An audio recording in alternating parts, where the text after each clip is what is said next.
ನಮಸ್ಕಾರ ಸ್ನೇಹಿತರೆ, ತಮಗೆಲ್ಲರಿಗೂ ಕಿವಿಮಾತು ಕಿಚನ್ಗೆ ಸ್ವಾಗತ. ಇಂದಿನ ವಿಡಿಯೋದಲ್ಲಿ ಅಲಸಂದಿ ಕಾಳು ದೋಸೆ ಮಾಡುವ ವಿಧಾನವನ್ನು ತಿಳಿದುಕೊಳ್ಳೋಣ. ಅರ್ಧ ಕಪ್ ಅಲಸಂದಿ ಬ್ಯಾಳಿ ತೊಗೊಂಡೇನಿ ನೋಡ್ರಿ. ನಾನು 1/4 ಕಪ್ನಷ್ಟು ಉದ್ದಿನ ಬೇಳೆ ತೊಗೊಂಡೇನಿ ನೋಡ್ರಿ. 1/4 ಕಪ್ನಷ್ಟು ಹೆಸರು ಬೇಳೆ ತೊಗೊಂಡೇನಿ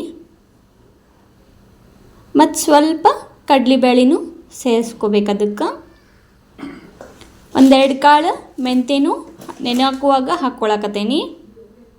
ನಂತರ ಸ್ವಲ್ಪ ಅಕ್ಕಿ ದೋಸೆ ಗರಿಗರಿಯಾಗಿ ಬರಲಿ ಅಂತ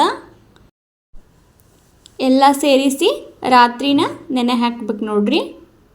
ಬೆಳಗ್ಗೆ ಇವನ್ನ ಸಣ್ಣಗೆ ದೋಸೆ ಬ್ಯಾಟರ್ ಆಗತ್ತೆ ರುಬ್ಕೋಬೇಕು. ಈ ರೀತಿ ಭಾಳ ದಪ್ಪಲ್ಲ ತೆಳ್ಳಗೂ ಅಲ್ಲ. ಆಮೇಲೆ ಸ್ವಲ್ಪ ಸಣ್ಣ ರವೆ ಅದಕ್ಕೆ ಸೇರಿಸ್ಕೊಳಕತ್ತೀನಿ ನೋಡ್ರಿ. ಸೇರಿಸ್ಕೊಂಡು ಇದರಲ್ಲೇ ಗರ ಗರ ಗರ ಅಂತ ತಿರುಬೇಕು ನೋಡ್ರಿ. ಅದಕ್ಕೆ ಸ್ವಲ್ಪ ಸಕ್ಕರೆನೂ ಹಾಕಾಕತ್ತೀನಿ ಕಲರ್ ಬರಲಿ ಅಂತಂದು. 1 ಚಿಟಿಕೆಯಷ್ಟು ಸೋಡಾ ಪುಡಿ ಸೇರ್ಸಾಕತ್ತೇನಿ ಹಿಟ್ಟಿಗೆ. ಆಮೇಲೆ ರುಚಿಗೆ ತಕ್ಕಷ್ಟು ಉಪ್ಪನ್ನು ಸೇರಿಸ್ಕೋಬೇಕು. ಹಂಚು ಕಾದೈತೆ ನೋಡ್ರಿ. ಈಗ ಸ್ವಲ್ಪ ಹಿಟ್ಟು ಹಾಕಿ ತುಂಬ ತೀಡ್ಬೇಕು ನೋಡ್ರಿ. ಅದನ್ನ ದೋಸೆ ತೀಡಿದ ಮೇಲೆ ಸ್ವಲ್ಪ ಎಣ್ಣೆ ಬಿಟ್ಬಿಟ್ರೆ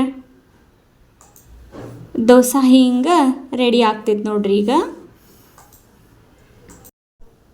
ಈ ವಿಡಿಯೋ ನಿಮಗೆ ಇಷ್ಟವಾಗಿದ್ದರೆ ದಯವಿಟ್ಟು ಲೈಕ್ ಮಾಡಿ, ಶೇರ್ ಮಾಡಿ ಹಾಗೂ ಸಬ್ಸ್ಕ್ರೈಬ್ ಮಾಡೋದನ್ನು ಮರಿಬೇಡಿ.